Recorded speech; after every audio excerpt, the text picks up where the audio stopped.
Praise the Lord. இயேசுவின் ரத்தம் ஜெயம். தினமும் இயேசு நிகழ்ச்சிக்கு உங்களை கர்த்தராகிய இயேசு கிறிஸ்துவின் நாமத்தில் வரவேற்கிறேன். செய்தியின் தலைப்பு: நீங்கள் உள்ளேயா அல்லது வெளியே இருக்கிறீர்களா?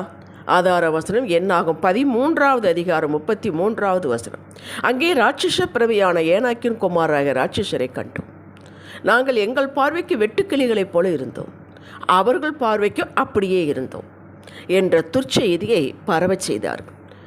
ஜீவனுள்ள தேவனின் மக்களை, என்னாகும் 13ஆம் அதிகாரம் 17லிருந்து 33 வரை உள்ள வசனங்களை உங்களுக்கு நான் சுருக்கமாக சொல்கிறேன். நீங்கள் அறிந்த பகுதி தான்.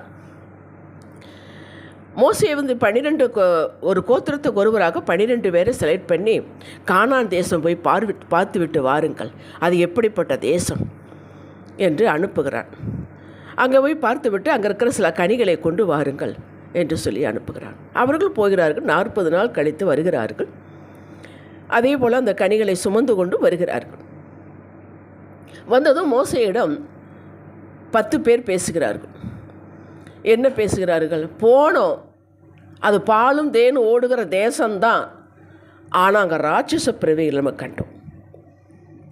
அவருக்கு பயங்கரமானவர்கள், அப்படிப்பட்டவர்கள், இப்படிப்பட்டவர்கள் என்று ஒரு பயங்கரமான நம்மளால் முடியாது அப்படிங்கிற லெவலுக்கு வந்துடணுங்கிற மாதிரி பேசினார். இவர்கள் வாக்கு பெற்றவர்கள், கர்த்தர் கொண்டு போய் சேர்க்கிறேன் என்று வாக்கு பெற்றவர்கள். அது உங்களுடைய தேசம், நான் கொண்டு போய் சேர்ப்பேன் என்று வாக்கு பெற்றவர்கள். அப்போ அது வாக்கு என்னாச்சு? அப்போ தேவன் என்னாச்சு?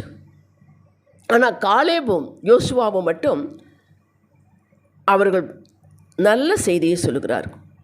என்ன சொல்கிறார்கள்? நாம் சீக்கிரமாக சுதந்திரித்து கொள்ளலாம், எளிதாக சுதந்திரித்து கொள்ளலாம் என்று சொன்னார்கள். அவர்கள் நம்மை விட பலவான்கள் இருந்து அதை பற்றி நமக்கு கவலை இல்லை, நாம் சீக்கிரமாக, நமக்கு வாக்கு இருக்கிறதே என்று சொன்னார். இந்த 10 பேரும் துர்ச்செய்தியை பரப்பினார். மக்களே, நல்ல செய்தி என்ன, துர்ச்செய்தி என்ன? நற்செய்தி என்று சொல்லும்பொழுது இயேசுவை பற்றி.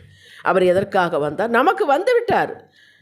ஒரு மேசையா பிறந்து விட்டார், ஒரு கிறிஸ்து பிறந்து விட்டார், ஒரு இரட்சகர் வந்து விட்டார். எவ்வளவு தெம்பு! அவரை பற்றி சொல்லக்கூடிய விசேஷங்களெல்லாம் அது சுவிசேஷம், அது நற்செய்தி. நமக்கு ஒரு கடவுளே வந்து விட்டார், நமக்கு இனி நமக்கு கவலை இல்லை என்று. அதான் நற்செய்தி. துர்ச்செய்தி என்ன? நம்முடைய ஆத்மாவை பலவீனப்படுத்தி விட்டால் சரீரம் பலவீனப்பட்டு போகும். ஆத்மா உற்சாகம் அடைந்தால் சரீரமும் உற்சாகம். 2 ஒன்றுக்கொன்று கனெக்ஷன் இருக்கிறது. இந்த 2ஐயும் பலவீனப்படுத்தக்கூடிய செய்திகள் தான் துர்ச்செய்தி. எங்கேயோ பஸ் எரிந்து விட்டது, இத்தனை பேர் இறந்து விட்டார்கள், அங்கே அது இடிந்து விட்டது, அங்கே சுனாமி வந்து விட்டது, அதுவும் துர்ச்செய்தி தான்.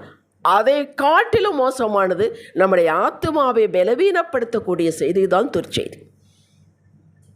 சங்கீதம் 112 10 வசனங்கள் உண்டு. அந்த 10 வசனங்களில் 9 வசனங்கள் நீதிமான்களை பற்றியே பேசுகிறது. ரட்சிக்கப்பட்டவர்கள், ஆண்டவருக்குள் இருப்பவர்களை பற்றியே பேசு. அவர்கள் துர்ச்செய்தியை கேட்கிறதுனால் பயப்படான், அவன் இருதயம் கர்த்தரை நம்பி திடனாயிருக்கும். கேட்டீர்களா?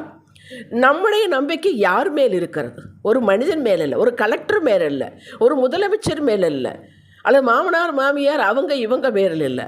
நம்முடைய நம்பிக்கை கர்த்தர் மேல் இருக்கு. அவர் என்றென்று ஜீவிக்கிறவர், சகலத்தையும் படைத்தவர், அவரால் கூடாத காரியம் ஒன்றுமில்லை. அவரோட பணமும் உண்டு, மனமும் உண்டு. அவர் மேல் நம்பிக்கையாக இருக்கும். அப்படி நம்பிக்கையாக இருக்கும் பொழுது, அவருக்குள் இருக்கும் பொழுது துர்ச்செய்தியை கேட்டு பயப்படான். 9 வசனங்கள் அவனை பற்றி சொல்லுகிறது. 10வது வசனம் துன்மார்க்கனை பற்றி ஒரே வார்த்தையில் சொல்லிவிட்டார். துன்மார்க்குடைய ஆசை அழியும். துன்மார்க்கன் என்னதான் நீ ஆசைப்பட்டாலும், என்னதான் வண்ணமாக நீ ட்ரீம் பண்ணினாலும், நீ ஆண்டவருக்கு வெளியே இருக்கிறவன் தான் துர்ச்செய்தி. ஆண்டவரை இருப்பது தெரியும் அவனுக்கு, ஆனால் நம்ப மாட்டான். பாருங்கள், அவன்தான் துன்மார்க்கன். பின்ன பஸ்ஸை கொளுத்துறவன் துன்மார்க்கன் இல்லை, தெரியும், ஆனால் நம்ப மாட்டான், வரமாட்டான், ஆண்டவரை துதிக்க மாட்டான். அவனுடைய ஆசை அழியும், அவ்வளவுதான். அவன் நினைக்கிறது ஒன்றும் நடக்காது. ஆனால் நீதிமானுடைய ஆசை நன்மையே, நீதிமான் விரும்புகிறது கொடுக்கப்படும். இதெல்லாம் நற்செய்தி. இது உள்ளே இருந்தால் தான் நமக்கு தெரியும், ஆண்டவருக்குள் இருந்தால் தான் நமக்கு தெரியும். ஆண்டவரை விட்டு வெளியே வந்து விட்டால் நாம் துர்ச்செய்தியைத்தான் நம்புவோம், நம்ம அழிந்து போகக்கூடிய. அதனால தான் பிசாசு நம்மளை ஆண்டவருக்குள் இருக்கும்போது ஒன்றும் நம்மளை செய்ய முடியாது, வெளியவே இழுக்க பார்ப்பான். அந்த நம்பிக்கையை விட்டு, அந்த விசுவாசத்தை விட்டு, அந்த வேதம் வாசிப்பதை விட்டு, சர்ச்சுக்கு போவதை விட்டு, எப்படியெல்லாம் இழுக்க வெளியே இழுத்த பின்பாதான் அவனுக்கு பலன். உள்ளே இருக்கும்போது அவன் பலவீனம். நம்மளை ஒன்றும் செய்ய முடியாது. இதை நீங்கள் நன்றாக மனதில் வைத்துக் கொள்ளுங்கள். வெளியே வருவதற்குத்தான் பல உபாய தந்திரங்களை பண்ணுகிறார். இந்த செல்ஃபோனை பார், கொஞ்ச நேரம் பார், அப்படியே கொஞ்சம் கொஞ்சமாக வெளியே எழுப்பான். ஒரே எல்லா வாரமும் சர்ச்சுக்கு போகணுமா ஞாயிற்றுக்கிழமை, இன்றைக்கி அவங்க வீட்டில் விசேஷம், உங்கள் வீட்டுக்கு எத்தனை இடம் வந்திருக்கிறாங்க சொல்லி இழுத்து கொண்டு போய் விடுவான். ஒரு சினிமா பார்த்தா என்ன, சினிமா பற்றி பேசுனா என்ன, இன்றைக்கி கிரிக்கெட் நடக்கிறது ஞாயிற்றுக்கிழமை. இப்படி நம்மளை வெளியே இழுக்கத்தான் அவன் பார்ப்பான்.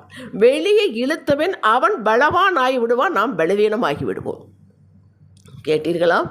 இதை நாம் நன்றாக புரிந்து கொள்ள வேண்டும். சின்ன பிள்ளைகளாக இருக்கும்போது, நாங்கள்லாம் சின்ன பிள்ளைகளாக இருக்கும்போது உள்ளே வெளியேன்னு ஒரு விளையாட்டு விளையாடு. இப்போல்லாம் தெரியாது யாருக்கும். அது அவ்வளோ அற்புதமான தத்துவம் நிறைந்த விளையாட்டு. கேட்டீர்களா? இப்போ இந்த பகுதி, வேத பகுதியில் அவர்கள் பார்வைக்கும் அப்படியே இருந்தோம், இந்த வார்த்தை தான் தியான பகுதி. 10 பேருடைய ஸ்டேட்மெண்ட் என்ன, 2 பேருடைய ஸ்டேட்மெண்ட் என்ன? 10 பேர் மெஜாரிட்டி உள்ளவர்கள் சொல்கிறார்கள் முடியாது, அவர் அப்படி இருக்கிறார்கள், இப்படி இருக்கிறார்கள். அம்மாள் எப்பொழுதுமே மெஜாரிட்டி சொல்வதுதான் உண்மை என்பது கிடையாது. இவர்கள் தங்கள் பார்வைக்கு வெட்டுக்கிளிகள், அதாவது தாங்கள் வெட்டுக்கிளிகளைப் போலவும் அங்கிருந்த மக்கள் ராட்சச பிரிவில் அவர்களை உயர்ந்ததாக பார்க்கிறார்கள். அவர்கள் பார்வைக்கு நாம் என்ன பார்க்குறோமோ அதுதான் பிசாசும் பார்ப்பான். நாம் என்ன நினைக்கிறோமோ அப்படித்தான் அதையும் நினைப்போம். இதன் அடிப்படையில் தான் நாம் செயல்படுவோம். என்ன நம்மை பற்றி நினைக்கிறோமோ, என்ன நம்மை பற்றி நாம் நம்பிக்கை கொண்டிருக்கிறோமோ அப்படித்தான் செயல்படுவோம். பிசாசு நம்மளை அப்படித்தான் பார்ப்பான். இன்னும் எரிகிற நெருப்பில் எண்ணெய் ஊற்றுவான். எப்போதுமே பிசாசை குறை சொல்வதை கொஞ்சம் குறைத்து கொண்டே வர வேண்டும். அவன் உங்களை ரட்சிக்கப்பட்ட விசுவாசிகளை அவன் இஷ்டத்திற்கு செயல்பட வைக்க முடியாது, ஆனால் தூண்டுவான், நம்ப வைக்க முயற்சிப்பான், வெளியே இழுப்பான். அவன் முயற்சி எடுக்க வேண்டிய அவசியமில்லாத அளவிற்கு நாமே நம்புவோம். இதுதானே ஏதேன் தோட்டத்தில் ஆரம்பித்தது. ஏதேன் தோட்டத்தில் நுழைந்தது சர்ப்பம், எங்கே வேண்டுமானால் நுழையுமே. யோபு 1வது அதிகாரம் 6வது வசனத்தில் தேவதூதன் இருக்கும் இடத்தில் அவன் போய் நுழைந்தானே, அவன் நுழைவான். அவனுக்கு காலம் கொடுக்கப்பட்டிருக்கிறது, அவன் எங்கே வேண்டுமா நுழைவான். மரித்தவனை உயிரோடு எழுப்ப வல்லமையாக பயன்படுத்தப்பட தேவ மனிதன் வீட்டுக்குள்ளும் நுழைவான், சிந்தனையிலும் நுழைவான். முடியும். நாம் ஒரு பகுதி மாமிசம், இன்னொரு பகுதி ஆவிக்குரிய விடலாக இருக்கிறோம். இதுக்கு ஒன்று போராட்டங்கள் உண்டு. போராட்டங்கள் இருந்தால் நல்ல செய்தான் வாழ்ந்து கொண்டிருக்கிறோம் என்பதாகும். இந்த மாமிசம் 24 மணி நேரம் ஆவிக்கு கீழ்ப்படிவது இல்லை. இந்த உலகத்தில் தான் வாழ்கிறோம், மாமிசத்தில் தான் இருக்கிறோம். மாமிசம் பலவீனம் உள்ளது. ஏதேன் தோட்டத்தில் ஸ்திரீ என்ன சொன்னால், தோட்டத்தின் நடுவில் இருக்கிற விருட்சத்தின் கனியை குறித்து தேவனீங்கள் அதை புசிக்க வேண்டாம், புசிக்கும் தொடவும் வேண்டாம், அதை சாவீர்கள் என்று சொன்னாள். சர்ப்பம் என்ன சொல்லுச்சு, நீங்கள் சாவதே இல்லை. அப்படியே ஆண்டவருடைய வார்த்தைக்கு மாறுபட்ட வார்த்தை தான் பிசாசின் வார்த்தை. நீங்கள் இதை புசிக்கும் நாளில் உங்கள் கண்கள் திறக்கப்படும், தேவர்களைப் போல இருப்பீர்கள் என்று. கேட்டீர்களா? எப்போது பிசாசின் தூண்டுதல் தேவ வார்த்தைக்கு எதிரடையானது, தேவ சித்தத்திற்கு எதிரடையானது, நம்மளை பலவீனப்படுத்தக்கூடியது. பொய்யை மெய்யை போல பேசுவான். கற்பனையில் வாழாத என்பார், நிஜத்தில் பார், உன் கண்ணுக்கு முன்னால் பார், சுகவீனமாயிருக்கிற, தரித்திரமாயிருக்கிற ஏன் கேட்பான். இதெல்லாம் நிரந்தரமற்றது, தற்காலிகமானது என்பது அவனுக்கு தெரியும். தெரிந்தாலும் நம்மளை அப்படி தூண்டுவான். நாம் இவ்வளவு காலம் ஒன்றுமே அறியாது போல நம்மை தூண்டுவான். தேவ வார்த்தைக்கு பிசாசின் தூண்டுதல் அப்படி ஆப்போசிட்டாக இருக்கும். நான் உன்னோடு இருக்கிறேன் என்று ஆண்டவர் எனக்கு சொல்லி இருக்கிறார் என்று சொன்னால், உன்னோடு இருந்த ஏன் பிரச்சனை இப்படி இருக்குது என்று கேட்பான். நான் அவருடைய தழும்புகளால் குணமாகிறேன், அவரே எனக்கு பரிகாரி என்றால் இதை நீ சொல்லிக்கிட்டே இருக்க காலமெல்லாம் ஏன் இப்படி சுகவீனமாயிருக்கிறாய் என்று கேட்பான். இறுதியில் நாம் ஜெயிக்க வேண்டும், அவன் தோற்று ஓட வேண்டும். எப்படி என்பதை வர வர பார்ப்போம். இயேசுவிடம் எப்படி தோற்று ஓடினான். மத்தேயு 4, லூக்கா 4 அதிகாரங்களை வாசித்து பாருங்கள். போராடினானே, இயேசுவோடும் போராடினானே. இயேசு தேவ வசனத்தை சொல்லி சொல்லி தோற்கடித்தார். அதுதான் நம்மவும். வேறு நமக்கு தனியாக ஒரு வித்தியாசம் ஒன்று வந்து விடாது. நீங்கள் தேவனால் அழைக்கப்பட்டவர்கள். முதல் நாம் யார் என்பதை நாம் ஒரு தெளிவு இருக்க வேண்டும். நம்ம இப்போ இருக்கிற சூழ்நிலை வைத்து நாம் யார் என்பதை நீங்கள் கணிக்கக்கூடாது.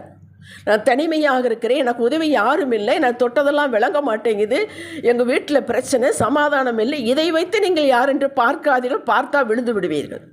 நீங்கள் தேவனால் அழைக்கப்பட்டவர்கள், ரட்சிக்கப்பட்டவர்கள், வாக்கு தத்தத்தின் வாரிசுகள், இரத்த உடன்படிக்கையின் பிள்ளைகள், தேவ மக்கள் ஆவியை நிறைவே பெற்று அபிஷேகம் பெற்றவர்கள், கர்த்தரோடு காலைதோறும் பேசுகிறவர்கள், தேவனை ஆராதிக்கும் கூட்டத்தில் இருப்பவர்கள், இயேசு கிறிஸ்துவுக்குள் இருக்கும் ஆம் என்றும் ஆமென்ற சகல ஆசீர்வாதங்களும் உரியவர்கள், நித்திய ஜீவனை உடையவர்கள், இயேசுவின் பங்காளிகள், தேவனை அப்பா பிதாவே என்று அழைக்கும் சுவிகார ஆவியை உடையவர்கள், இன்னும் சொல்லிக்கொண்டே போகலாம். இதுதான் உங்களது அடையாள அட்டை, ஐடென்டிட்டி. இதை நாம் மறந்துவிட்டால், தொலைத்து விட்டால், உலக ஆசீர்வாதங்களுக்காக அடகு வைத்து விட்டால், நாம் மதிலெழுந்த பட்டணம். எவன் வேண்டுமானால் உள்ள வருவான். அவன் 7 பிசாசுகளை கூட்டிக் கொண்டு வருவான். மறந்து விடக்கூடாது. அந்த அனுப்பின 12 பேர்கள் 10 பேர் மறந்து விட்டார்கள், ஐடென்டிட்டி மறந்து விட்டார்கள். தம் வாக்கு பெற்றவர்கள் இதுவரை அழைத்து வந்தது யார்? மோசேயுடைய பலம் என்ன? நாம் எப்படி இருந்தோம்? மறந்து விட்டார்கள். அந்த ராட்சச பிறவிகள் பார்த்ததும் தங்களை மறந்து விட்டார்கள். அப்படித்தான் நாம் இன்று சூழ்நிலையில் பார்த்ததும் மறந்து விடுகிறோம். மத்தேயு 14ஆம் அதிகாரத்தில் பேதுரு தண்ணிக்குள் நடந்துதானே வந்தான் தண்ணீர் மேல். எவ்வளவு ஒப்பற்ற காரியம்! பார்த்தான், சூழ்நிலையை பார்த்தான், புயலை பார்த்தான், காற்றை பார்த்தான், தன்னை மறந்தான், உள்ளே மூழ்கினான். அப்படித்தாங்க தினமும் அதே தான் நடக்கிறது. 2 பேர் நின்றார்கள், உள்ளேயே நின்றார்கள், காலேபும் யோசுவாவும். நாம் வாக்குத்தத்தம் பெற்றவர்கள். கர்த்தர் நம்மளோடு இருந்தால், காலேபு சொல்கிறான், கர்த்தர் நம்மளோடு இருந்தால் அது எளிதாக தொழிக்கலாம். கர்த்தர் நம்மளோடு தான் இருக்கிறார். அந்த 2 பேர் தானே உள்ளே நுழைந்தார். மற்றவர்களாம் வழியில் பிறந்தவர்கள். 1 சாமுவேல் 17ஆம் அதிகாரம் அது தாவீது வருகிறார். 17:6 வாசித்து பாருங்கள். இந்த விருத்த சேதனம் இல்லாத இந்த கோலியாத், இந்த பெலிஸ்தீன் எம்மாத்திரம் கேட்டீர்களா? சின்ன பையனுங்க. ஒரு படையே போய் உள்ள நுழைந்து கொண்டு பதுங்கி கொண்டார்கள் இஸ்ரவேல் படைகள், இந்த ஒத்தை ஆளுக்கு பயந்து கொண்டு. ஏன் பயந்தார்கள்? ஏன் எப்பொழுது பயம் வருகிறது? நம்பிக்கை இல்லாத இடத்தில் பயம் வருகிறது. ஐயோ, நாம தானே நம்முடைய பலத்தை மட்டும் சார்ந்திருக்கும் பொழுது பயம் வருகிறது. தெய்வ பலத்தை சார்ந்திருக்கவோ பயம் வர அவர் பார்த்து கொள்வார் என்று நிற்போம். அவன் சொல்லி இவன் எம்மாத்திரம், இவன் சின்ன பையனுங்க, துணூண்டு பையன், அவன் நிற்கிறான். அவனை பற்றி சொல்லியிருக்கிறது வேதத்தில் வாசித்து பாரு. அவன் ஜெயித்தான். ஏன்? அவன் கர்த்தருக்குள் இருந்தான். கர்த்தருடைய பலன் அவனுடைய பலன் ஆயிடுச்சு. கிதியோன் கர்த்தருக்குள் இருந்தால், அதனால் கர்த்தருடைய பட்டயம் கிதியோனின் பட்டயம் ஆயிற்று. நீங்கள் எப்பொழுதெல்லாம் ஆண்டவருக்குள் இருக்கிறீர்களோ, நம்பிக்கைக்குள் இருக்கிறீர்களோ, விசுவாசத்துக்குள் இருக்கிறீர்களோ, தேவ வார்த்தையை பிடித்து கொண்டு இருக்கிறீர்களோ, உங்களுக்கு பலன் யானை பலன். உங்களை ஒன்று செய்ய முடியாது. நீங்கள் அதிலிருந்து கொஞ்சம் வெளியே வந்துவிட்டால் போதும், அவன் பிசாசு பலப்பட்டு விடுவான், நீங்கள் பலவீனப்பட்டு விடுவீர்கள். இதில் தான் நீங்கள் ரொம்ப ஜாக்கிரதையாக இருக்க வேண்டும். ஜெயித்தானே தாவீது, தேவ வல்லமையை கண்டவன் தாவீது, ருசித்தவன் தாவீது. இதற்கு மேற்கொள்ள வேறொரு எதிர் வல்லமை உலகத்தில் இல்லை என்ற தோரணையில் அவன் அறிக்கையிட்டான். அப்படித்தான் நீங்களும் நான் இருக்க வேண்டும். என் தேவனுக்கு மீறி ஒன்று நடக்காது. நான் அவருக்குள் இருக்கிறேன். இந்த பாடுகள் கஷ்டங்கள் எல்லாம் வரும் என்று தான் சொல்லியிருக்கிறார். நான் உலகத்தை ஜெயித்தேன் என்று தான் சொல்லியிருக்கிறார். பாடுகள் வரும் என்று தான் சொல்லியிருக்கிறார். இந்த பாடுகள் என்னை அழித்து விடாது, அது என்னை கட்டும். நான் நம்பியா இருப்பேன். நம்பி இருக்கும் பொழுது அவருடைய கிருபை சூழ்ந்து கொள்ளும். இதையெல்லாம் நாம் அறிக்கை செய்ய வேண்டும். கர்த்தர் இவனோடு இருந்ததனால ஒரே கூழாங்கல்லினால் அடித்தான் அசுரனை. ஒரு படையே பார்த்து பயந்து கொண்டிருந்தது. தாவீது தன்னை கர்த்தருக்குள் வைத்து பார்த்தவன், பழக்கப்பட்டவன். அவனுக்கு வராத பாடுகள் அங்கே கர்த்தருக்குள்ள தான் இருந்தான். இன்பமாக சங்கீதம்தான் பாடினான். எத்தனை பாடுகள்! அது ஏன்? அது தனி சாப்டர். அதை அவனை கட்டுவதற்கு, அவனை பலப்படுத்துவதற்கு, அவனுக்கு ட்ரைனிங் கொடுப்பதற்கு. ஆகவே எத்தனை இக்கட்டுகளும் வந்தாலும் அவனால் சங்கீதம் பாட முடிந்தது. வேறு யாராக இருந்தால் புலம்பல் தான் பாடியிருப்பார். சவுல் ராஜா, அவனை சுற்றி படைகள் இருக்கிறது, கைதட்டினால் ஆட்கள் வருவார்கள். எத்தனையோ யுத்தங்களை ஜெயித்தவன், செய்தவன்.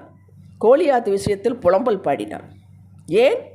ஆவியானவர் அவனை விட்டு போய்விட்டார். அவன் ஆவியானவருக்குள் இல்லை, அவருக்குள் ஆவியானவர் இல்லை. வெளியேறிவிட்டதை கூட தெரியாமல் அறியாமல் அவன் இருந்தவன். இப்போது எதிரி அவனுக்கு பெரிதாக தெரிகிறான்.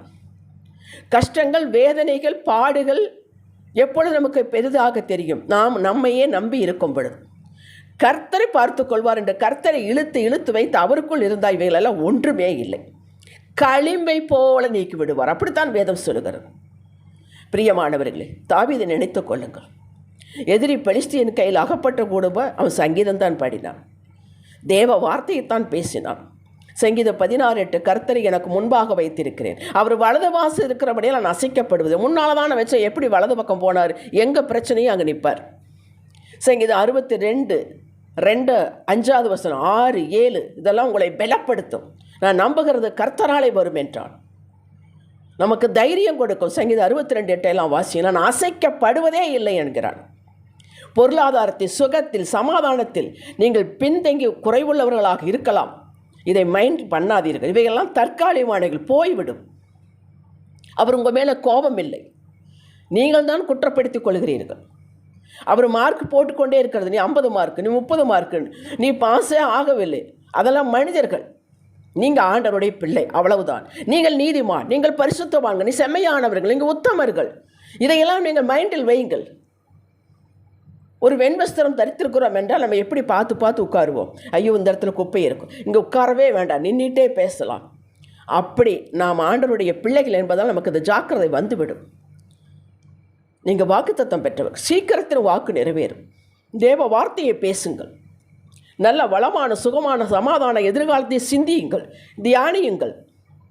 உங்களை சுற்றி தேவ அக்கினி வேலி உண்டு, நம்புங்கள்.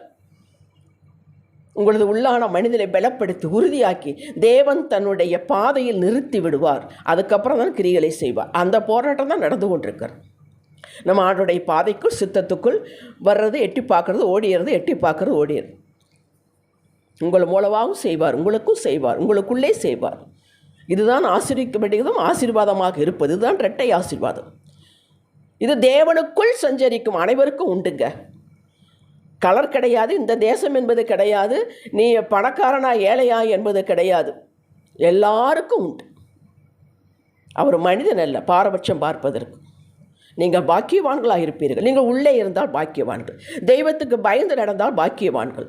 பாக்கியவான் என்ற ஆசீர்வதிக்கப்பட்டவர்கள். ஆசீர்வாதம் தொடர்ந்து வரும். அதனால சங்கீதம் 23:6 சொன்னால் நன்மையும் கிருபை என்னை தொடர்ந்து வரும். எப்படிங்க சொல்ல முடியுது இவ்வளோ தைரியமாக தான் பாக்கியவான் என்று சங்கீதம் நினைத்தான், தாவீது நினைத்தான். அப்படித்தான் நாம் நினைக்க வேண்டும்.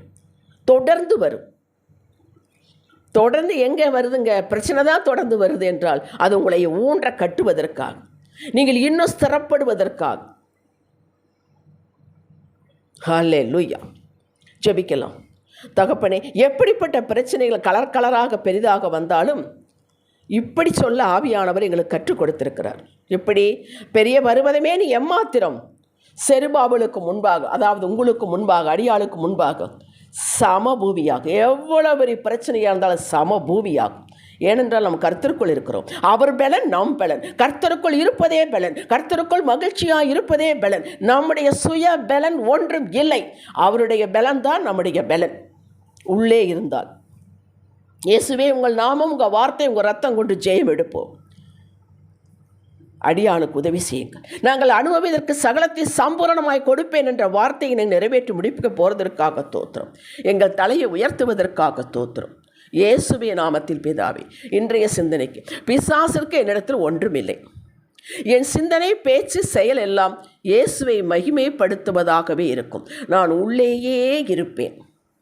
ஆமேன். அல்லேலூயா.